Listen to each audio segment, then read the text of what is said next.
Hi everyone, this is Jim. I'm starting off a new series with this video. I'm calling this series Double Digit Q. So with the goal, I guess, of working my way up to single digit Q. We'll see if I ever make it. But anyway, this is going to be a little more experience oriented and miscellaneous than the things I had under the Beginning Go series. So I'm going to continue making the Beginning Go videos, and each one of those will start off with a lesson and maybe a sample game. But this one will be more of actual games, full-size games, and no particular lesson other than what I can figure out. And I'm starting off with a couple of reviews of games I've played. So I mean, hopefully there is some lessons here, but it's not as organized as the Beginning Go series. So more just experience-based.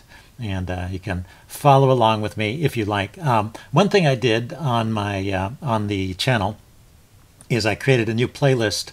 I called it Nick Sabicki. So Nick Sabicki has got a whole bunch of videos on his YouTube channel, and there's some of them are pretty good. Some of them I didn't get so much out of. So I've been just kind of checking out the videos, and then I made a playlist of the ones that I found to be most instructive. And so far, there's really only 3 videos on the playlist. Although there's more. Videos. There's 3 lectures. The first one was all in one, and the second lecture was broken up into 2 pieces, and the third one was broken up into 4 pieces. But basically, there's only 3 lectures there. One on the first one is on Joseki's patterns of approach to the corner. The second one is on invasions. Lots of talking about how you can invade, particularly at the side or towards the corners. And then the third one is fuseki, which are whole board patterns or openings. So I thought they were all pretty informative.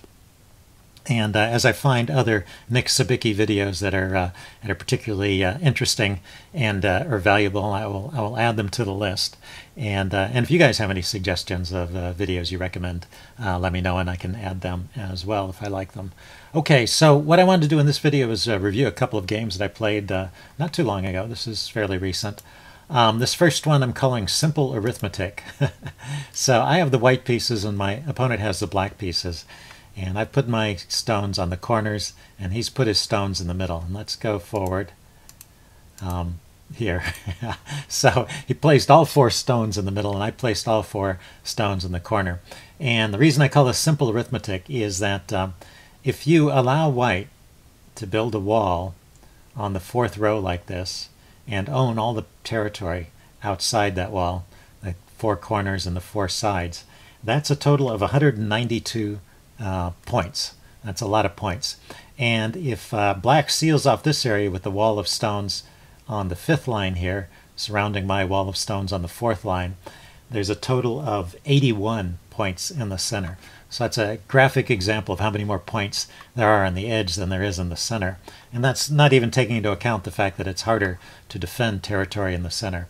So I think playing like this is really dangerous unless you're a skilled player. Now I have played good players who defeated me with a similar kind of strategy, but they very quickly moved away from the center and started attacking my stones on the side. So one more point of arithmetic, which is that even if I had put these stones at the 3-3 point and built a 3rd line wall so that I only had 2 lines of territory around the whole board, those 2 lines would add up to 121 points in total.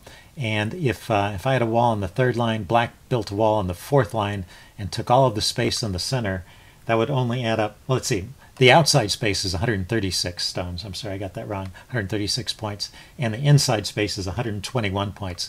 So that's closer to even, but there's still more space on the outside. Anyway, let's play forward a few moves, and let's see. So black does invade, or attempts to break up my control of the center. I just expand over in this corner. I'm just going to be adding to my corners for a while. And he didn't really, maybe I should have connected over here, but I was just kind of waiting to see how much he would play. And he eventually decided to go after it. So he forced me to protect this corner. And so I did. I filled in. But he didn't invade the corner. He stayed on the outside and just kind of attacked it from the outside. The only stone that crossed over into my territory was this one here at D14. and I'm just ignoring that for the moment. And he pushed me back from the 4th line to the 3rd line, and so I'm building a wall along the 3rd line here. And there was some funny going back and forth there. He managed to capture a stone, but he didn't really break through, and so I'm able to continue to build here, and I've captured this stone. And this is a very useful pattern here. When right here, when a stone is played in between your stones, and you've got 2 here and 1 here, this stone is dead. It's already dead. The only reason I couldn't take it right away is because he's also threatening my stone on L17, so I had to protect it first. But after I protected it, he went there. I capped that off because I didn't want him expanding further, and he filled in here because I was threatening to win those 2 stones. And now I can just win this stone, and I do. I win it that way. And so now there's no escape, and I didn't feel there was any point in actually capturing it. In fact, if we back up, even this move here, when I played it in 17 there, and to make it clear that that stone was captured, it was unnecessary because that stone is already dead, unless he plays somewhere out here to try and rescue it. But at that point, I can cut it off. If he just adds to it, I can attack it, and I don't think it gets out. Well, I'm not 100% sure. Anyway, so that's maybe excess caution when I played there. And now he's filling in over here, so I can't break into the center. But I'm going to be happy just building this wall, and I've been moving. Notice that he's doing a lot of close-in moves, and I'm doing a lot of moves that are 2 spaces. And I start building up this corner. So now I've got a corner over here, I've got a corner over here that's looking pretty good, and this corner here, I think. This is not settled over here. Black could invade and take this corner away at any time, but Black plays over here at one of my stronger corners. I think, actually that's a kind of general rule, is that you don't attack where your opponent is strong, you attack where your opponent is weak. So it would make more sense for Black to attack over here. And eventually he did. He came in there, okay. But he let me keep this corner once again. He once again attacked from the outside there. And then he invaded over here. So he's trying to capture this territory, but I think this invasion fails. Let's go forward a few stones. Yeah, I was able to wall these stones off. And he really didn't get a whole lot out of it. Oh, he connected to the outside, though. Well, we'll just have to see how this game continues. And then here...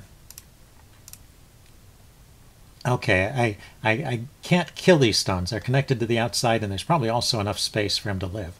So he's taken away this side territory from me, and he's also got this side.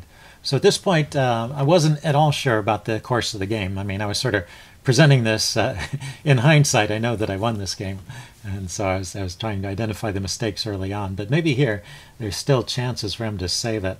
But I recognized that he has a lot of center influence, and I thought I would try and take back some of the center. He's stealing some of my side, so I'll take some of his center. And so I built this wall, allowed him to take the inside here, so he's getting some side space. But now I have this wall, and I can use that to support an expansion into the center. And he did not try to block it, so he did some more close-in moves. And, well, he sealed off this space, so he grabbed a certain amount of space to the center, but he's basically conceding all this center space to me. So I just filled it in, and now he turns to the side in the corner and attacks again. So I defend my corner. I want to keep that. And then I didn't feel a need to respond to that stone, so I just continue building my wall over here.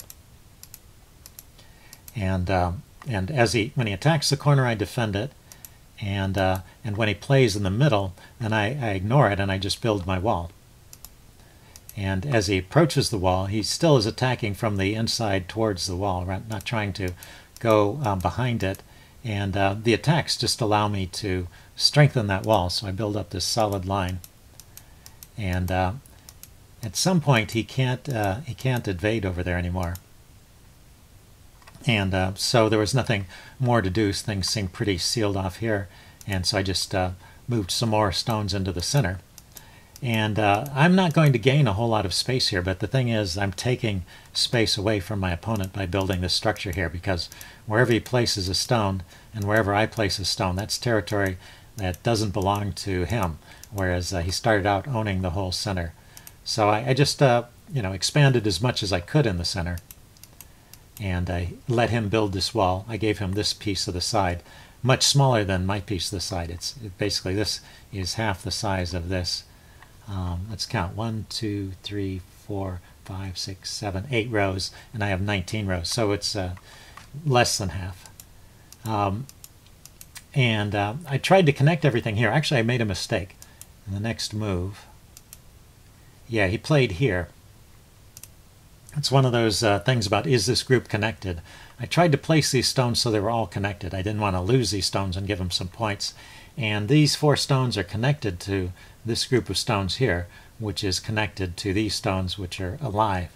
But I have to be aware that whenever he tries to cut, I have to close. I have to connect.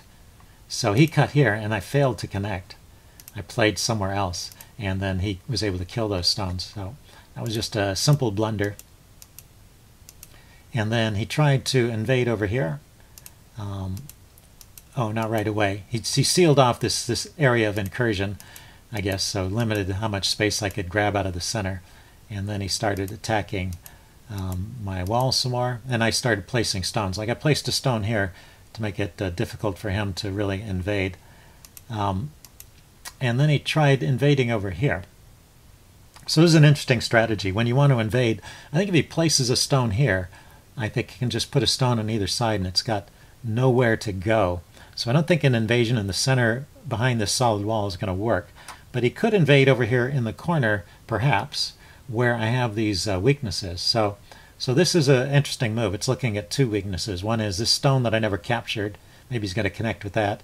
And then there's also this cut here, which would separate these 2 stones from this group over on this side, whereas I would like to keep them all connected. So I grabbed that stone first, thinking I could still, if he tries to move there, I can capture it. So I stay connected. And he went that way. And if he just keeps running, these stones will just run into a wall and I will capture them all. So that has no effect. He tried to come around, and then I connected over here to this stone and threatened to kill these stones. So and then I surround these stones and capture them. And he tried invading over here on this side. I have to be a little careful. There was a cut there that he took advantage of.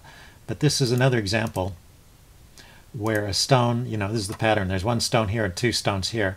So this can always be caught in a ladder. I play here, he plays here, I play here, he plays there. And the ladder goes like this, and I'm catching it. And you just have to make sure during the course of the ladder that he's not threatening any other stones. For example, if this group here were weak, then it might be a problem. But that stone is going nowhere. So I can capture that, and he hasn't got enough weaknesses in this group to attack. So he's not going to be successful over there. So he tried invading over at the right corner, upper right corner. And I just surround those stones and don't let them grow. And then he resigned at this point. He gave up because this group is going to be captured, that group is going to be captured. And he didn't bother to go for the count. I ran the estimate score function, and it estimated I was winning by about 60 points. So you see, just black just gave up too much territory and didn't fight for it. He fought for parts of it. He fought for this side over here. He won this side over here, but I won this chunk in the center, and his invasion over here didn't succeed. So I had this corner, I had this whole side, this corner, and it's just too much territory all together. So that's the first game. And then I wanted to, let's go back. There's another game here I wanted to look at, and I thought this was interesting. Let's back up. I'm playing a stronger player here, and so I go first. I started with the corners, and then I approached. So like this is pretty standard. And then he grabs a stone, places a stone in the center. So that's unusual, but not a bad move. It's just not that common. So I continue to invade over here, and he responds, and I try and grab some space over on this side of the board. And now he's got, he's kind of carving out this huge chunk of land territory. But based on my experiences in general, I think it's okay if you just secure the corners and the side first and try to invade the center later. But I am maybe giving up a little too soon on this area down here. Maybe it would have been better to try and invade down here and break up this big group here. It looks dangerous. Anyway, let's go forward some. I did try to expand out from this group. I was thinking, well, maybe I get out here and then invade this way. The idea is to give some support to an invasion. But he cuts this off, and I don't think this succeeds. Yeah, I tried to make some life down here, but it's not been that successful an invasion. He's kind of cut that group off, and yeah, it's not going to live. He's got it surrounded now. So eventually I give up on that group and I go play elsewhere. And he captures it. While he captures this group, though, I have built this wall and I've gained a lot of influence. So I'm not giving up on the game just yet. But that was definitely, you can see the better player there, recognizing that my invasion was not sound and capturing those stones. But it did allow me to build some territory over here. So that's something to keep in mind. You can often sacrifice some stones and get a big chunk of territory as a result, even though you give up some here. So, like most things in Go, it's a trade-off. So I think I've built up a fair amount of space over here. And then I connect. And connect. Yeah, so he has attacked this group, so there's not, even though I'm not getting killed, I don't gain a lot of territory. Well, maybe in here I have some territory, but he can invade in there as well. Let's see, I left this off and played over in the corner because I was a little worried that this area over here would go the wrong direction if I left that uncontested. And so we play back and forth. He plays over here some. He also placed a few stones over there. And so I defend the corner, and I'm feeling pretty good about this. I have space over here. I have, well, this corner is still not mine. It hasn't been fought yet. So maybe rather than continuing this fight, I should be trying to expand over here and protect this corner, or expand along here. Those are other ideas. But well, when you're in the middle of a fight, sometimes you want to continue the fight too. You don't want to just give up at a point when your opponent might invade. And he left these two stones here, and I wonder if this was part of a deliberate plan, because he lets me capture those. So I did. And but he's built some influence along the outside and here. And I'm just trying to hold on to what I've got. I'm still trying to expand along this side. And maybe that's where I went wrong. I think maybe I was okay up to here, but at some point you should stop pushing on one side where you're only gaining a little bit and go for the big point where you can gain a lot. So playing over here might be a good idea at this point. Anyway, I kept expanding on the left side, and he did the same thing again. He gave up two more stones, and I captured them. And now we see, as a result of that, that he got this influence on the outside and this influence. And these stones over here, combined with these stones and these stones, actually mark out a pretty big area of White's influence. It's difficult for me to invade. If I was going to invade, I guess I would have to invade immediately, maybe at the 3-3 point, and try and build a little territory inside here. But I went back over here, so I left this alone. And the game continued, and I started expanding on this way, and also this looked like a lot of center space that had been left up for grabs. So I was expanding out here, and he invades at the corner, so the 3-3 invasion at the corner. This is what I meant. This corner was not secure, and White can invade there any time. So rather than doing this expansion, if I had taken a moment out and played a stone in the corner, I might have been better off. Now, let's continue. This was interesting. He fought for this corner too. I thought that was mine, so I don't know if that stone is going anywhere. And then he invades here. So this is looking into my area that I had kind of walled off here. Not completely, but I had set up a perimeter halfway around this area. And he's starting to peek into that and try to eat that space. So I tried to set up a wall around it and keep it separated. So I managed to maintain some space over there. And it also is eaten into his space. So any space and any place there are stones, that's territory that does not belong to my opponent. So I'm definitely going to live over here. But I think I blundered here. Did I? Or did he capture that stone?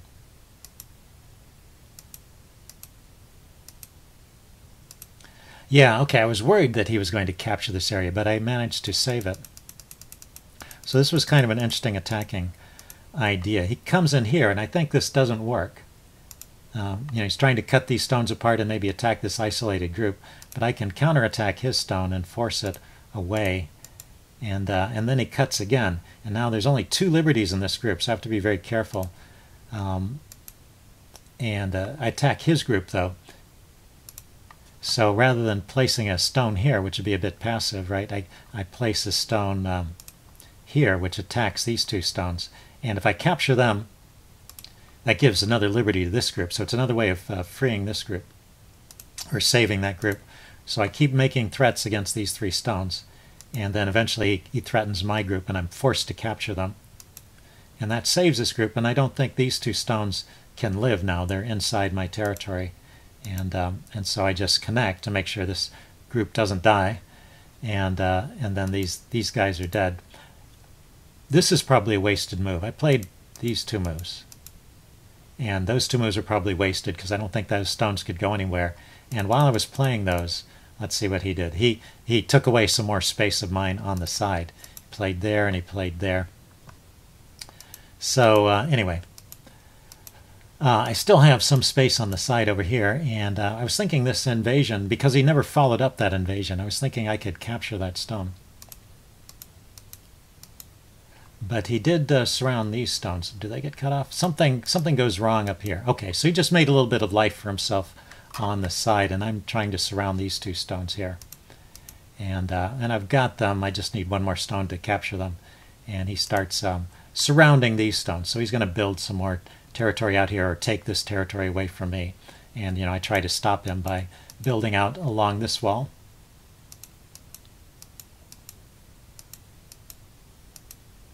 So I don't know how this game would have turned out. We're coming up on a critical mistake, though. I think White is still winning because of these stones over here that he captured, and because of this space over here that I have trouble invading. Let's see if we go forward to the critical point here. There. Right there. Okay, so I had these stones. This is another case of making sure things are staying connected. This is another dead stone he placed here, and I'm capturing it. And he extends, and I play that way to capture it. And I think I'm just going to win those 2 stones on the next group. And he plays here, and this whole group disappears. So that was not necessary. First of all, I don't have to capture that stone right away. I could place something to make sure this group is connected, recognize that it's short on liberties, and just connect it, and then win that stone afterwards. Or just play a stone here, for example, and go after those 2 stones. So I think I can hold on to my territory here, win those 2 stones, maybe win a few stones over here. But as I was saying, this territory over here looks difficult to invade. So I think White is going to win just by predominance of territory, also by the fact that he won these stones over here. So this wall of stones would be useful for attacking and expanding in this direction. I just don't think I can expand very far. I think White can place some stones around here and limit the damage that I can inflict from this wall. I mean, I would certainly try that if the game had lasted that long. But I think White, overall, because of his sacrifices along here, he built these walls, which, it's looking out onto this big open space. He has this wall here from his earlier attacks, and he has a couple stones here he placed near the beginning. So I think it's a good section of territory for White. So that was those are the 2 game reviews I wanted to do for this video. Hope you guys got something out of that. Leave any comments if you have them in the section below, and I will see you again soon. And I am going to be continuing with both series, the Beginning Go series and this Double Digit Q series, maybe alternating, or well, it depends. I'll have to come up with ideas for the Beginning Go series before I can play some more of those, but I'm sure there's some more basic Go things that I can cover. Okay, see you guys then. Bye.